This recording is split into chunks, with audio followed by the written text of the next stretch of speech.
Before I get started, a quick note that the following impressions of Endwalker are all based on a pre-release build that has not undergone final adjustments. Everything you see here is subject to significant change. Instead of hosting an in-person event for the media tour preview of Final Fantasy XIV's newest expansion, Endwalker, Square Enix allowed the media, including myself, to play an early build of the expansion virtually. If one thing is clear from my time with Endwalker, it's that Yoshi-P and company realized they were onto something with Shadowbringers. And why not? Shadowbringers is amazing, and it keeps bringing new people into the fold.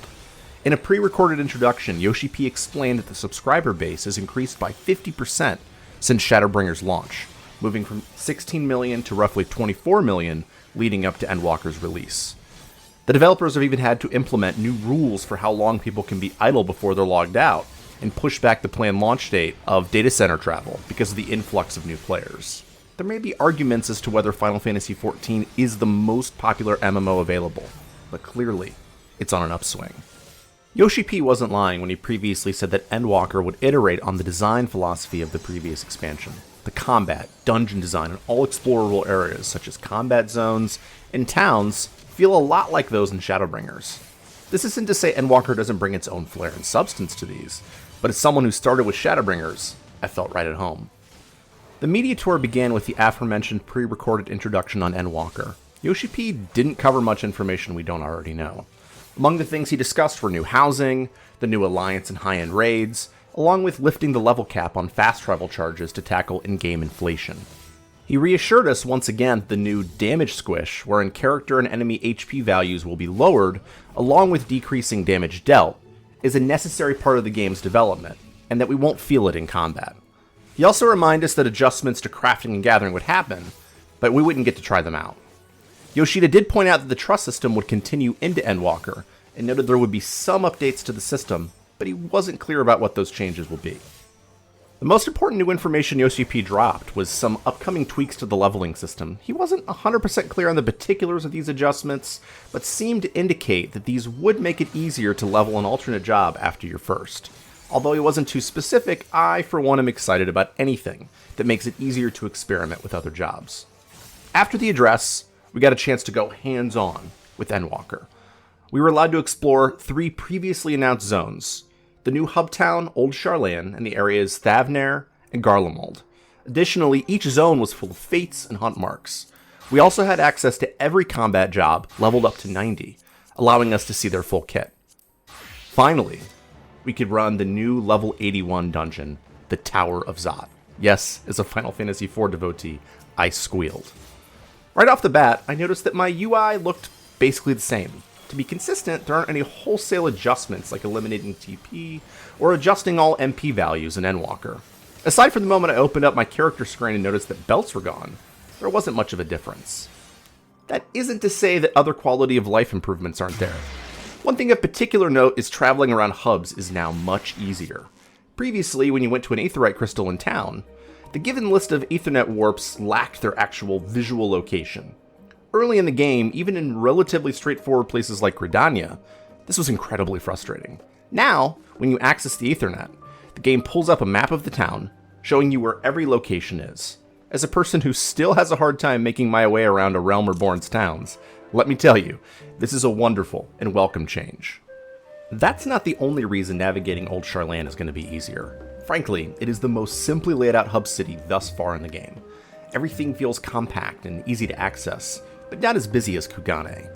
You don't move between zones like some of the earlier hub cities, and there are no confusing staircases like the Crystarium. Most importantly though, it's a wonder to behold. A coastal town, clearly inspired by Greek architecture. The glistening white buildings and the enormous libraries indicate what we already knew. This is a place of learning and knowledge. I'll admit, however, that it lacks the atmosphere and impact of the hub cities of prior expansions. It feels like it might just be too small, so it lacks the grandeur it might have otherwise. Or maybe I'm just partial to Isgard and the Crystarium. Who knows? The 2 zones we got to explore, though, might be my 2 new favorites in the game. Garlemald in particular is incredible. The entire zone is burned out and abandoned, with snow, or is it ash, falling everywhere. Even without knowledge of the story, you can tell something has happened here, as it just feels and looks so desperately lonely. with little details like an overturned train, did someone suplex it, and empty, dilapidated structures in the city proper. Even when the sun is out, the landscape is shrouded in shadow. The lovely, lonesome piano track that plays while you explore does everything to enhance the mood of this space. There isn't another area quite like it, and it's splendid. Thavnair, on the other hand, feels like an area that would be right at home in Shadowbringers. It's a large, tropical, Mediterranean spot on the coast, with huge cliff sides and sparsely populated settlements littered throughout. During the day, the cliff sides glow purple and yellow, making Thavnair even more stunning. The variety of open plains, wooded areas, and the beautiful views off the coast make this a zone I'm going to love. And not just because there are a set of striking dummies sitting right on the coastline. As much as I enjoyed hanging out in these areas, the best part of the hands-on was undoubtedly the Tower of Zot. Sure, I might be biased. The original has some of the best story moments and boss fights in Final Fantasy IV, and while I couldn't necessarily tell you what the story is like in Endwalker, I can confirm that it has atmosphere. The music is pulled straight from its original iteration, and Soken's version is just as fabulous as you'd expect. The dungeon feels like a fully alive mechanical structure while still giving little nods to the original, including its bosses. The combat mechanics also felt fresh here.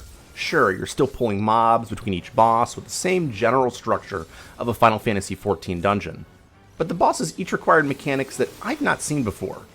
Even after running Zot no fewer than 5 times, there were still a few I struggled with. In a game where main story dungeons are often a little too easy for my taste, this is welcome. Zot might be my new favorite dungeon in Final Fantasy XIV, and while recency bias and nostalgia might be coloring my opinion a bit, I'm convinced almost everyone will enjoy it. I exclusively ran to the Tower of Zot with trusts, mostly because I was curious about the changes Yoshi-P mentioned in the introduction. Honestly, I didn't see many. Tanks still don't pull mobs throughout the dungeon, staying with one at a time. My DPS allies still weren't using AoEs as often as I'd like either. DPS also still use limit breaks, maybe a bit more frequently and appropriately on bosses. Nonetheless, if you liked using trusts before, you still will in Endwalker, and if you didn't, I can't see any of the adjustments doing anything to change your mind. Speaking of adjustments, let's talk about combat changes. The first thing to get out of the way is the damage squish. I will admit that I was a little put off when this was first announced. I've never gone through a damage squish before, and there's almost nothing I like more than seeing big numbers come up on my screen when playing Samurai.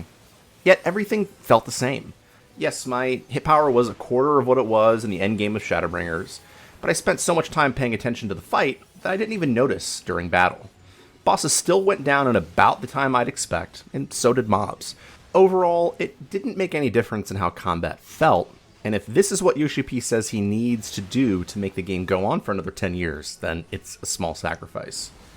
Before I start talking about jobs, I want to be clear about something. I am no expert.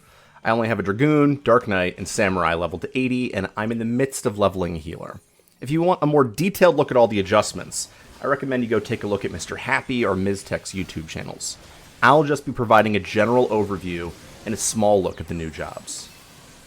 As Yoshi-P promised, the adjustments to jobs in Endwalker feel like an extension of Shadowbringers' changes.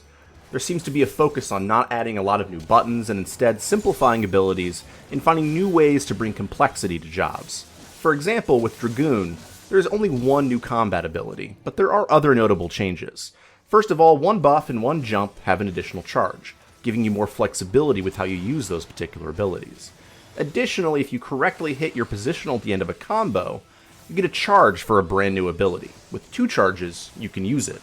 And while Life of the Dragon will be a trait as opposed to a buff you have to maintain, Dragoon in Endwalker still feels busier, even if there aren't many more buttons. This same philosophy seemed to transfer over to other jobs I experimented with as well. In many cases where a job has new abilities, they're activated after using one skill, and then replace the button prompt of that same skill temporarily. For example, with Summoner, which felt every bit as cool to play as the job action trailer made it look. Every time I pulled out a new summon, the buttons were shared between the other summons.